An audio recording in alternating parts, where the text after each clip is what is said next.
There's fish. Yes, sir. Yes, sir. Yo, what's poppin', Team Dank? Here I am at the trout stream and I'm super stoked because I just picked up some super budget waders. These are actually hip waders, so they only come up to my hips, but that's literally perfect for the type of water I fish. I never really get much deeper than 2 or 3 feet. Now I'm gonna put these puppies on here shortly and talk about what I like and don't like about them, but for now I wanna kinda explain why I decided to go with these right here. First and foremost, you can see I'm wearing my muck boots right here. Big fan of muck boots. Muck boots, if you wanna sponsor this channel, hit me up. But, and this is a big but, big but, muck boots are just a little bit too short for a lot of the fishing that I do. So if you've been watching my channel for a while, you've obviously seen me get my socks wet numerous times because I stepped just a little too deep. Nobody wants a wet sock while fishing, nobody. So as many of you know, I do technically own some normal waders. The problem is they leak on my right foot and I don't know really how to patch them. So I was like, screw it, I'm not gonna mess with it. I'm gonna spend $30 on these. Literally 30 bucks is like maybe you work 2 more hours at work, or maybe, you know, you skip pizza night and eat a PB&J instead. The point is $30 is not that much money. The other thing that I like about these hip waders is they take up a little bit less space. And for me, I don't know about you, but once you acquire a lot of fishing gear and a lot of gear and stuff in general, your house starts to be clustered with stuff. And so I'm just trying to avoid just clustering everything in my house. These are a little bit smaller profile and it makes things just a little bit easier. And then lastly, I just really didn't want to spend very much money. I was browsing Amazon and I'm like, whoa, these are 30 bucks. Let's try it. Now, if I recall, I think they had pretty good reviews. Otherwise, I probably wouldn't have purchased them. But today I kind of want to review them myself. I don't know a whole lot about hip waders, but I guess the things for me is, do they fit? Are they comfortable? And do they keep water out? Okay, so you're probably wondering what type they are. They're Frogg Toggs, men's regular cleated. I think they're called the Rana II, R-A-N-A 2. I'll link them in the description so you can definitely check them out. Okay, that's enough rambling about them. Let's put these puppies on. I'm really stupid. I'm pretty sure you hook this thing to your belt, and I didn't wear a belt today. That's okay, I'll improvise.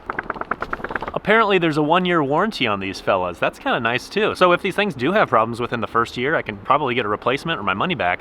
That's nice. I just put it through my belt loop. That'll work. Oh, I also forgot to tell you, while I'm reviewing these, I'm obviously gonna be fishing. So hopefully we can catch a couple trout.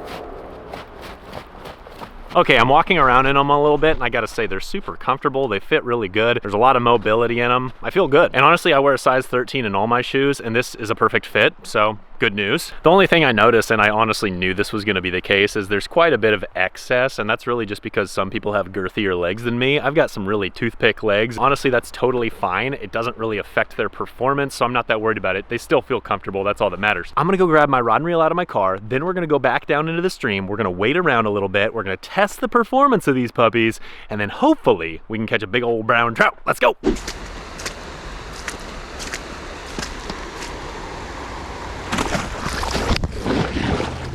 Well, that was interesting. I was standing on this ice thinking it was like 6 inches deep and I fell through and it's not 6 inches deep. Hey, great first test. Okay, well, they work. Oh yeah. I'm using this single hooked black and gold spinner that my man Michael sent me. This thing looks juicy. I've actually never used a spinner with only a single hook. This bank is steep, so I'm not gonna jump in just yet. I'm gonna find a little bit shallower bank. Oh, one torched it. I like the single hook because it'll allow for better catch and release, which I'm a catch and release angler for the most part. Maybe the next one will smash it and get hooked up. Good news is we had a bite. I will say this is a beautiful looking spinner, and that black and gold is my absolute confidence color for brown trout. There's a big plus about the single hook. I had it all sorts of wrapped up with a tree branch and I was able to pull it off. So as you can quite obviously tell, we've had some snow. One thing I do like about this snow is the fact that it's showing me a lot of boot prints here. So evidently this place gets more pressure than I thought. Last year when it was snowy, I didn't see near as many footprints. This spinner has a lot more thump to it than I'm used to because it's got that Colorado blade on there. You know, as much as you don't think this is testing the waders, it totally is, because when you're out fishing in these types of places, a lot of times you're hiking through a bunch of brush like this. And if you don't have enough mobility in your waders, it's gonna be a total pain in the butt. And you'll probably trip on stuff like this. I have plenty of mobility in these things and I'm able to step over and under stuff very easily. As you can see, it's like no issues bending my knees. Like I said, I've got a lot of excess there, so if you've got bigger legs, you should be fine in these. It's time to test these puppies out for real. Starting with some super shallow water here. You would never expect waders to have issues on your first trip. The question really will be how long they last. I have high hopes, honestly. I feel like Frogg Toggs has a good reputation for a reason. They tend to make pretty high quality stuff.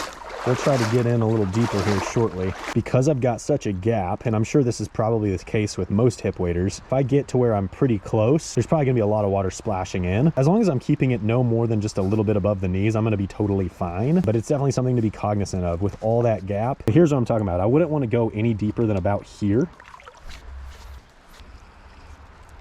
Clutch, clutch.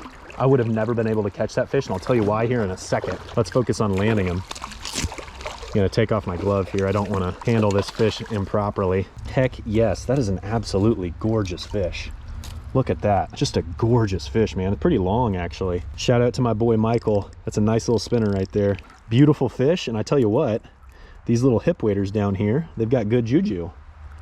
See you, buddy. I love that. I love being able to just release them right between my legs. Okay, so let me tell you why I wouldn't have caught that fish if I was fishing from bank. Essentially, I've got this entire pool to fish and I'm standing right in the middle, so I can hit it at all different angles, which is clutch. Where I actually got that fish to bite is right about there, right underneath all that underhanging stuff. It's a little deeper next to bank. What would have happened if I was fishing from bank is I would have tromped up there. I probably would have spooked the fish, but even if I didn't, I would have never had the ability to present my spinner at that angle. So basically what I'm saying is I owe a little bit of credit to these guys right here. And for $30, I'll take it. I can't really see very well right here, so I'm questioning how deep it is.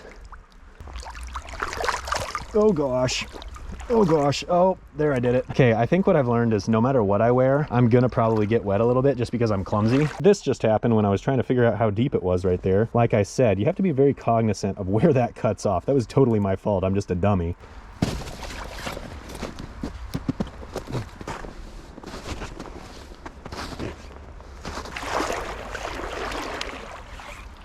Okay, this is where these waders are gonna pay themselves off. Yep, I just walked to a tree that I totally snagged, and now I can just simply remove it with my hands, as compared to yanking on the tree branch for 20 minutes and then eventually breaking off my spinner. Honestly, if you save like 6 spinners, you've already paid off these waders.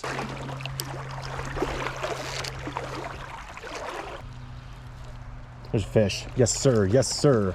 I had a feeling that would pay off. Beautiful brownie. Man, he's shaking his head like a daggum smallie. Oh my gosh. Decent one, actually. I must have pinned him because he is not coming off.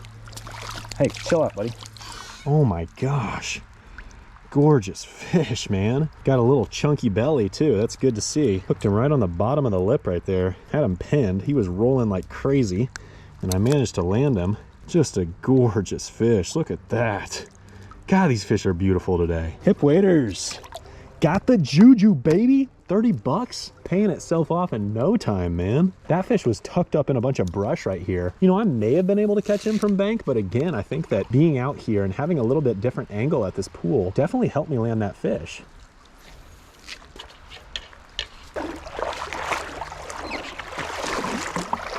Let's see how much grip these things have. I'm doing something super sketchy. There's no time to explain. Basically, I'm doing something stupid, but you know, you've come to expect that if you've been watching this channel for a while. That was sketchy.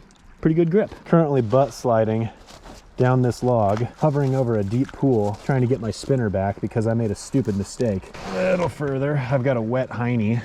Okay, it paid off. I'll explain what I just did here in a second, but for right now, let's just get out of here without falling in the water. I was right back there casting up into this pool. I casted up there, noticed a loop in my line, tried to clear the loop. Well, while I was trying to clear the loop, I snagged something deep in this pool. I then made my way up here. I crawled along this log right here, and then as you can see, I cleared some snow off of this. I butt scooched down, proceeded to poke the spinner out of the brush pile, and I got it back. You know, I probably could have avoided all that if I would have just bought traditional waders, because I would have just been able to get a little deeper and get my spinner back.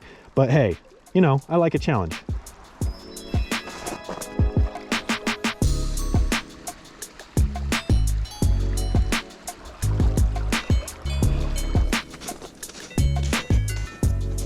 As much as I want to keep fishing that stream right there and try to catch another trout, I tell you what, I do need to get going. Today was totally a success. Not only do I like these cheap hip waders, I caught some beautiful trout. I can't complain. But as far as first impressions of these hip waders go, I will say this, they're not like perfect. They're literally $30, so you can't expect a ton, but they get the job done. They're totally functional, they work fine. So I guess the ultimate question is, should you buy them? There's really no right or wrong answer here. If you think you're gonna wade a lot as an angler and you have a little bit deeper water, I would probably just get normal waders. But if you want to simply get on the water, get a few new angles, and be able to walk through 2 to 2.5 feet of water with no issues, these are really a great option. And for 30 bucks, I don't think you can go wrong. All in all, I'm definitely going to keep fishing in these in the future, so you can simply stay tuned to my channel, and I tell you what, if my opinions change, I'll let you know. Otherwise, if you want to check them out, just go to the link in the description below and you can go look at them for yourself. Okay, that is way too much rambling. I'm going to go home. We'll catch you next time.